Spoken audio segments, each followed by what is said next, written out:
Free masons اور ایلومیناٹی موجود ہیں اور یہ بڑا خطرناک گروپ ہے، اور میڈیا کو یہ کنٹرول کر رہے ہیں، پوری میوزک انڈسٹری کو یہ کنٹرول کر رہے ہیں۔ ڈکٹیٹ کیا جاتا ہے کہ گانے ایسے بناؤ، ان کے لیرکس ایسے لکھو، یوتھ کو ایسے برباد کرو، موویز میں یہ سین ڈالو، ایسے کرو ویسے کرو۔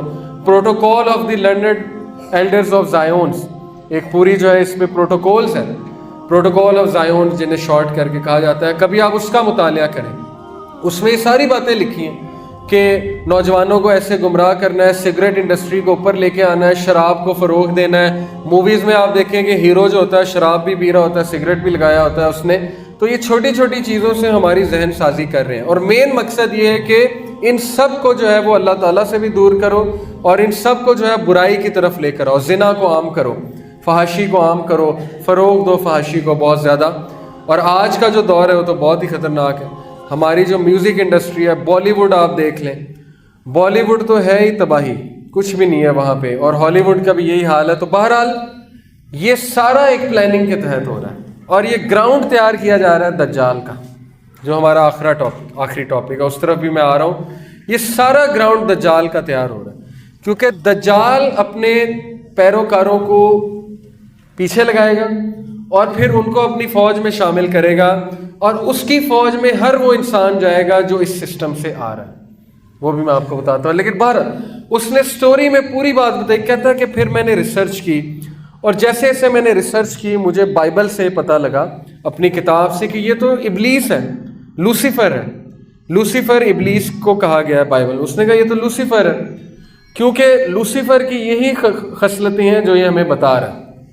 پھر وہ کہتا ہے مجھے یہ بھی پتہ لگا کہ یہ میرے ماں باپ نہیں تھے جس کو اس نے بلایا تھا، یہ تو فالن ڈیمنز تھے، فالن اینجلز تھے۔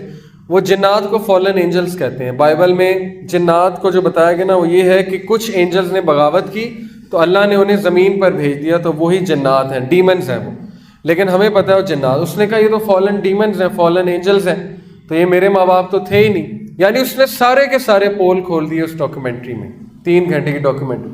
اس کے بعد اس کی موت واقع ہو جاتی ہے، اس کو ہارٹ اٹیک ہو جاتا ہے، جس طرح مائیکل جیکسن کو ہو گیا تھا۔ تو یہ لوگ چھوڑتے کسی کو بھی نہیں ہیں، ظاہر ہے جو سیکرٹس کو ایکسپوز کرے گا اس کو یہ پھر نہیں چھوڑیں گے، کیونکہ پیکٹ ہوا تھا کہ آپ نے کوئی بھی بات باہر جا کے نہیں بتانی۔ تو یہ چیز قرآن و حدیث سے بھی ثابت ہے۔ یہ دیکھیے، یہ مشرکین اللہ کو چھوڑ کر عورتوں کو پکارتے ہیں، دیویوں کو، حقیقت میں وہ سرکش شیطان کو ہی پکار رہے ہوتے ہیں۔ اصل میں اس بت کے پیچھے بھی کون ہے؟ شیطان ہے، جن ہے، اس کی روح ہے جن کی۔ ابراہیم علیہ السلام نے اپنے والد سے فرمایا اے ابا جان آپ شیطان کی عبادت نہ کیجیے، بے شک شیطان رحمہ۔ انہوں نے کیوں کہا شیطان کی عبادت نہ کیجیے؟ کیونکہ انہیں پتا تھا اس کے پیچھے شیطان ہی ہے، بت تو نہیں ہے نا۔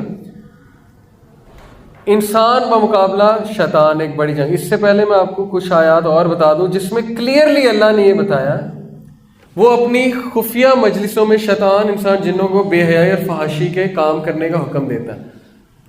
سورہ بقرہ آیت 159، وہ تمہیں برائی اور بے حیائی کا حکم دیتا ہے اور اس بات کا کہ تم اللہ کے بارے میں ایسی باتیں کرو جن کا تمہیں علم نہیں ہے۔ شیطان تمہیں مفلسی سے ڈراتا ہے اور تمہیں شرمناک کام کرنے کا حکم دیتا ہے۔ بے شک اللہ کا وعدہ برحق ہے، پس تمہیں دنیا کی زندگی کبھی دھوکے میں نہ ڈال دے اور کہیں شیطان تمہیں اللہ کے بارے میں دھوکے میں نہ ڈال دے۔ اور اس نے ڈال دیا، ویسٹ کو اس نے یہ کہہ دیا کہ میں خدا ہوں۔